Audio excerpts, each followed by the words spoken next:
Well, hello everybody. This is Danny from Deep South Homestead. Back out on the porch today, guys. Beautiful day, nice and sunny. The temperature is 59 degrees. Not a lot of wind. Couldn't ask for a better day. I mean, it's just beautiful. This the ground, the light rain. We had that, just a beautiful light rain. Watered the gardens good. The onions are all standing up, perking up. Everything is ready to go just in time for this massive cold front that we got coming through. You know, that's the thing about this this climate type weather that we're having. Everything's in extremes now, and it's not unusual for us. I mean, we've had snow in March and April before down here, so this is not an unusual thing for us. The unusual thing about it is how it's going about happening. That's what's unusual about it. And that brings me to my point today. My point today is there's a time and a purpose for everything. And you know, we have to, I guess that's one thing that we have to come to terms with, that there's a time and a purpose for everything.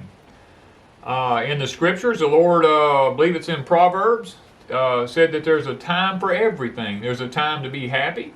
There's a time to be sad. There's a time to cry. You know, I mean, he goes on, he lists all these things. There's a time for all these things in our life. And it's not going to be for all of us at the same time. We're all going to have these times, and it's all going to be at different times for everybody.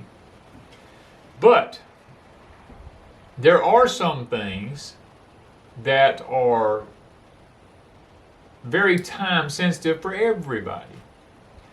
One is the preparation of our food system.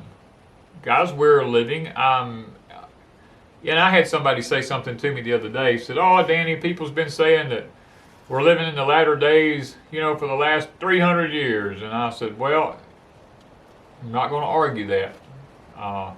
People said back in the Great Depression, the First World Wars, you know, this is it. When Hitler started, you know, annihilating a lot of the Jews, you know, and stuff to this nature, everybody was like, well, this is it, you know. But guys, there's some things that are different now. The things that are different now is that there are some prophetic things that have happened. You could not have been in the latter days without Israel having been a nation. And Israel did not become a nation until May of 1948. And when May of 1948 began, Israel became a nation. Our president stood at the UN, slammed his fist onto the podium and said, "I am the modern day Cyrus." And he proclaimed Israel as a nation. And when he did, and Israel gained their independence, I believe the time clock, the prophetic time clock, began to click. And so many things, it's not just that, so many things began to happen in the 40s and the 30s and, you know, on up through there to the 50s.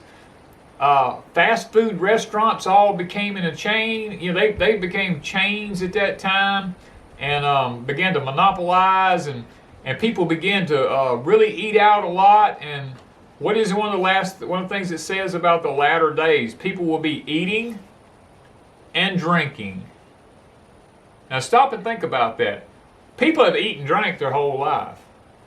But why would the Lord say that in the latter days that people would be eating and drinking and marrying? People's always married and giving in marriage. Why would he say that? He said that because people gorge and are gluttonous now. Everybody goes to fast food restaurants just about. And how many times do you walk in a fast food restaurant, everybody's standing in a big long line, they can't wait to get their food, they can't wait to get out of there, it can't happen fast enough, everybody's running, nobody takes time to stop and give the Lord thanks for the food that they're about to partake of. It's just a second nature. It's supposed to be there. And it's supposed to happen in 5 minutes.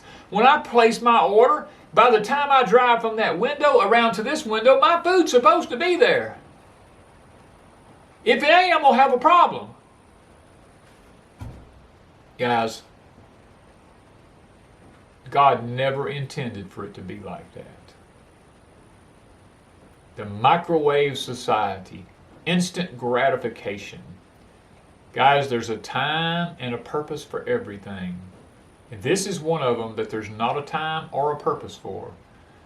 This is a period in history that has been spoken of in the scriptures. How do we know we're also in that time? Daniel said in the book of Daniel that people will be going to and fro on the face of the earth, and knowledge will be increasing. Guys, right now, if I was a mind to, I could jump in an airplane and I could fly from one side of the United States to the other side of the United States and eat supper and fly back in a day's time. If I got the right flights, I could do that in one day. People are going, why do you think the virus spread all over the globe as fast as it did? Because people can't stay home. They're going to and fro all over the earth. They're jet setting over here. They're boating over there in a big old, one of them big old Carnival cruise ship things. Why in the world why anybody want to get on one of them things? I don't know. But, they're going over here doing that and going over here doing this. Mankind can't be happy. They're just going, looking for something to please them, looking for something to fill that void in their life, and they can't find it, and they're always looking for it. They always want to have that feeling. There's a time for everything. That's what God says. The point that we're at now, that we've got to focus on, is a time to start preparing. And guys, if you're just now starting, I'm sorry. It's going to be really hard for you. If you're just now starting to look for you a homestead, I'm really sorry, because it's going to be very difficult. One of the things we talked about on the live stream Saturday night was we're beginning to see all these little signs all over our area that says, we buy your land, we'll buy your houses, and they give this phone number. And we mentioned that on the live stream, and a lot of you guys kicked in there and you said, oh my gosh, I see those signs in my town. Almost every state that was in that live stream said they're in their towns too. Now, is that coincidence? Or is there something going on behind the scenes? Are they preparing us for a huge collapse? Or is it the fact that the CV has put so many people out of work that they're about to lose their homes, and rather than ruin their credit, they're jumping out there saying, well, I'm going to sell what I got right quick where I don't have to, I'll rent if I have to. And they're selling their homes, they're selling their souls to the devil because they bought into this. Guys, don't sell your place. Hang on to it, because there's something going on. I can't sit here and talk about it that much, but I'm telling you, mark it down. There's something going on behind the scenes. Mr. BG has bought up close to 17,000 acres just in my state of Mississippi alone.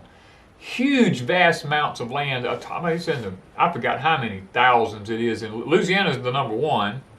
I think Arkansas is next after that. We talked about that on the live stream the other night. And then Arizona and all these other states, buying up huge, vast farmlands and stuff. Guys, people are talking about, people are calling them, wanting to buy their farms. Don't sell. Do not sell. Guys, there is an agenda going on here that is, they're trying to take all of our land away from us. It's time for us as individuals to stand our grounds and to say, this is what we believe. We are not going to be moved. We're going to grow our food. We're going to prepare for the unseen days ahead. And we are going to take care of our families with or without the help of anybody. Probably without. But we're going to stand our ground. A time and a purpose for everything. What is the purpose for us taking a stance right now? Well, the purpose is this. We all have children. We all have grandchildren. If you want them to have a piece of property when they become of age, you better buy it yourself now. Take your stimulus check if you get one, buy an acre of land somewhere. Or some friends of ours have cashed in their 401ks. Take it and buy property, pay off property. Don't blow your money. Oh my gosh. I mean, you don't know how many people I've heard say that since they got their stimulus that they can finally afford a new game or electronic game, or they can finally afford a new flat screen TV or a curved TV, or they can finally afford, some sort of motorcycle or a boat or something like that. Guys, these are all depreciating items. Take your money and invest it wisely into a tangible object that appreciates. There's only so much land on the face of the earth. Get your hands a hold to some land, because I'm telling you, between now and 2024, you ain't seen the likes of nothing yet. Now, there's some massive cataclysmic events that scientists are talking about right now that are going to be happening in the heavens that is going to create some huge geomagnetic forces in our universe that hasn't happened in over 2,000 years. And you know what happened 2,000 years ago? You got it. There was a person come on the scene that is still, his book is still the #1 bestseller today. And that is Jesus Christ. So guys, do the research. Look at what science is telling us. Look at what's going to happen when all this. There's a planetary system. I call them the big star planets. You got Jupiter and Saturn and all these, the big ones. They're going to be in a particular. I'm trying to figure the right words. I got to be really careful. Alignment out there that's going to create a giant magnetic pull on everything that's even close to it, and we're going to be pretty close in on that. If you look at it there, we're going to be right up there. And guys, the government finally came out with a document. I found it the other day online, and I didn't save it, and it aggravates me, but I found a document where the government is stating that it's going to be at least 29 to 30 years before we're able, that is if we have a good economy. Now, this is if we have a good economy. It's going to be 29 or 30 years before we will even see the daylight of enjoying a good life again. Of course, I won't have to worry about that. I don't have that many years left. Now, my grandkids do, and my kids might, if they live a normal life. They'll be old, but their kids will be my age or coming up, and it's going to be tragic, because they're not going to ever have the purpose, the things in life that you and I had an opportunity to. We could go out and look for a piece of property. If we liked it, we could buy it, make a loan for it, and stuff like that. I don't think they'll ever have that opportunity. The powers to be are going to be in such control by then, with all the agendas that's been put into place by the NWO and the HWO and all this kind of stuff, that they won't ever have that opportunity. So there's a time And there's a purpose for everything. The time is now for you and for me to buy a piece of property somewhere and to, if we don't do nothing with it, if we just buy it and have it on the back burner, in case all this stuff that they're talking about, now this is, I'm tied in with some good scientists, some people that's got some good knowledgeable background, that's wrote a lot of really nice books. I mean, you can go check out, I'll tell you one of them you might want to check out, a dear friend of ours, Sasha Dobler. He's a scientist over in Switzerland or Sweden.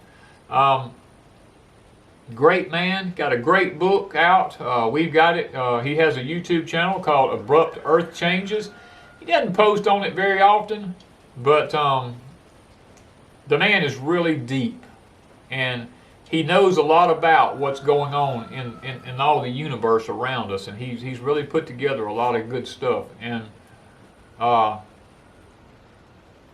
if you study his stuff and look at what he's wrote and look at what he sees, you'll understand that we're in for a rough ride. And now it's not anything that I'm trying to figure out how to say. I hate political correctness. Okay, I hate it. It's not anything that we had never seen happen before. Now, it might be for us here in America, but it's not anything that had never happened on the earth before, should I say. Of course, Solomon says there's nothing new under the sun, so, I mean, that would tell us already that it's happened before. But it's going to happen again, because it's a time and a purpose. God has set things in the universe, has set things in motion. They all take place regardless of what man does. These are things that have been put into motion. They're in the universe. We're not going to change that. I don't care what man does, and I don't care what man tells you. Man might geoengineer, and he might do some kind of radical weather modification and stuff like this, but he's not going to change the planetary system that's out there making its orbits. God is in control of that, and the things that we see that are going to be happening are just on God's time schedule, because there's a time for it, and God knows that. If you go back and if you're really diligent and you study history, you'll see that things that happened way back in the Babylonian empires, and I mean, when the Medes and the Persians and all these kind of empires were about, and if you can look at the solar cycles that was going on then and stuff like that, you will see that the things that we see today are the same things they saw back then. And you look at what happened back then, and you'll get an idea about what may happen now. That's what we have to do. We have to look back at the past to read the future. Now, I will say this. History, in a lot of aspects, is something that you can't trust. Because as empires take over and crush other empires, history is rewritten because they want it to benefit them. It's just like today. Today, the history books don't read anything like they did when I was in school. Wanda was a homeschool person. She taught homeschool, and she saw it teaching her kids that the history books and all had changed. When Wanda went back to college, some of the things in English that she had learned are no longer applied anymore, because they said, oh, we don't do it that way anymore. I mean, so history changes. So you got to go back, and you have to take everything. I guess what I'm trying to say is you have to take everything with a grain of salt. You have to look for the common denominators in everything. And look at the agendas, because it's no different today when our political system goes down in history, if the world lasts long enough. they'll say things about our former president, and what went on then. That'll all be wrote down in history books, but it'll be wrote by the people who have the greatest influence and the greatest agenda at that time. May not be the truth, but it'll be what they want it to sound like. And so, what time are we in now? Well, we're in a time right now. I believe I don't believe we're in the last days. Okay, everybody keeps saying, "Oh, the world's coming to an end." No, the world is not coming to an end. I mean, at best, we've got 1,007 years left and 35 days, I believe, if I had to calculate it correct. If certain events started happening today, we got 1,007 years and 35 to 45 days left. You know, so I'm not worried about it being the end of the world.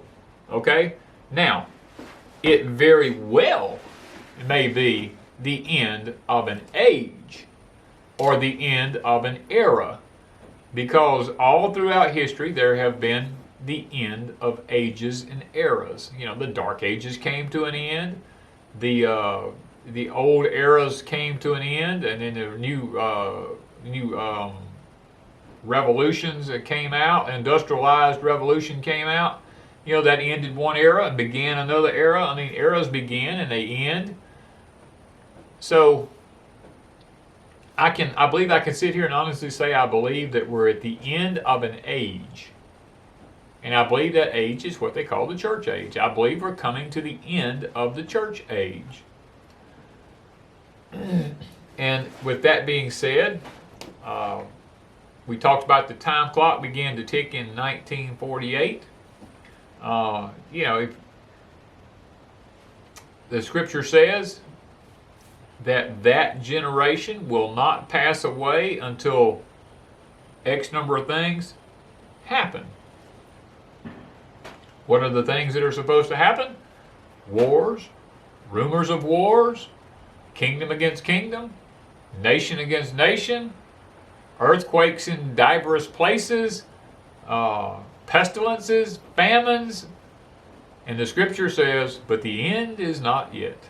So we know that we're probably in that time frame now. Now, how long is that going to be? Some people say it's a generation. Some people say 70 years. Some say 50. I'm not going to speculate on that. I've got my own personal beliefs. I just believe we're just really close. And people go, I don't believe you. Well, I can promise you this. This is one thing I can assure you, and I can say this without any hesitation. I can tell you this beyond a shadow of a doubt. We're closer than we were. That much I know. We're closer than we were. So, what time are we in? We're in the time that if you don't prepare, you're probably going to go hungry at some point. You may starve to death. Now, you could very well freeze to death if you don't have the proper preparation. If you're not set up where you can raise your food, you probably will do without. And this is nothing new. People during the Great Depression, people starved then. People went hungry. People stood in food lines. You will sell your soul to the devil for a bite of food. If you don't believe me, there's a story in the Bible. A man named Jacob and Esau. Esau sold his life for a bowl of food. Now, you say, oh, I would never do that. Well, if you say that, you've never been hungry.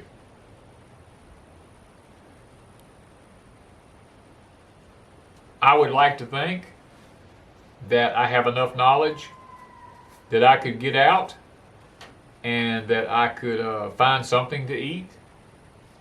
I would like to think that I know enough about the landscape where I'm at, in the area that I'm at, that I could scrounge around and find something that I could make a soup out of, that I could make a tea out of, that I could find a way to be able to keep something in my belly. Now, it may not be the most nourishing thing that there is, but I would like to think that I have enough knowledge about me that I could find something.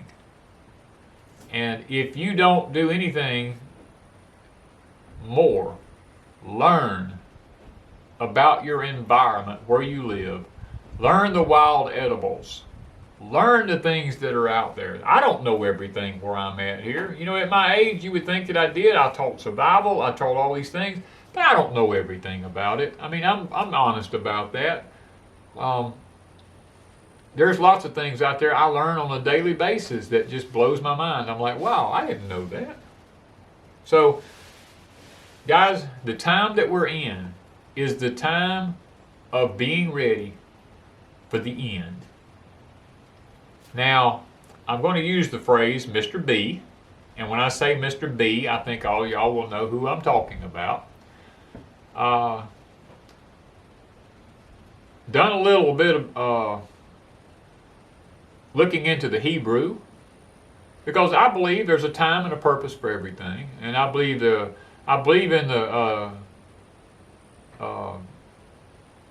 in numerical structure. Let me say that. In ancient times, when the Lord was here, people's names meant something, and with each name there was a gematria that went along with it. And I may not pronounce that word just right, but I'm a Southerner. Every letter of the Hebrew alphabet has a numerical value to it. And if you take Mr. B's name, which is B-I-D-E-N, and realize that the Hebrew does not have any vowels in it, and you try to translate it, it ends up being two separate words. I'm not going to go into pronunciations and all that kind of stuff because I don't have that. I used to speak a lot of Hebrew, but I don't do the gut thing like everybody thinks I should, because I got that southern drawl.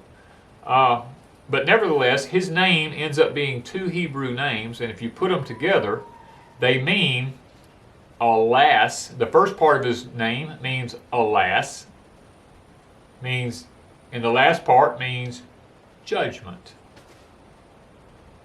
Now, what a coincidence. Well, there's no such word in the Hebrew language as coincidence. It doesn't even exist. To my nature, what I've learned, it hasn't. So, Mr. B's name means in Hebrew, alas, or finally, judgment. When I found that out, you talk about earth-shattering to me. That was earth-shattering. Our president's name means alas, judgment has come.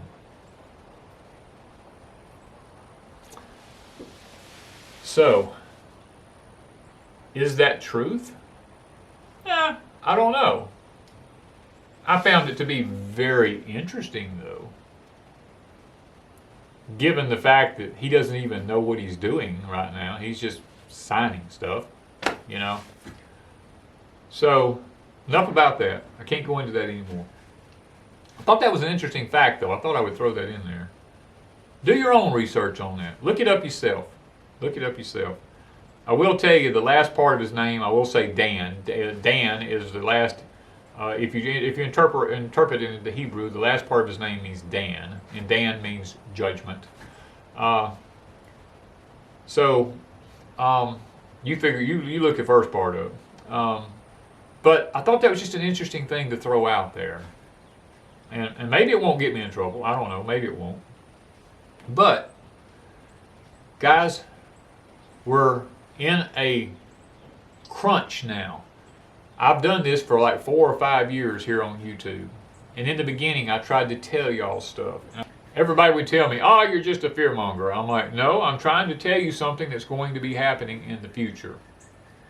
So, with that being said, guys, over on Patreon, I have videos up over there. People say that I don't say anything over on Patreon. Yes, I do. You got to go back and look at the older videos.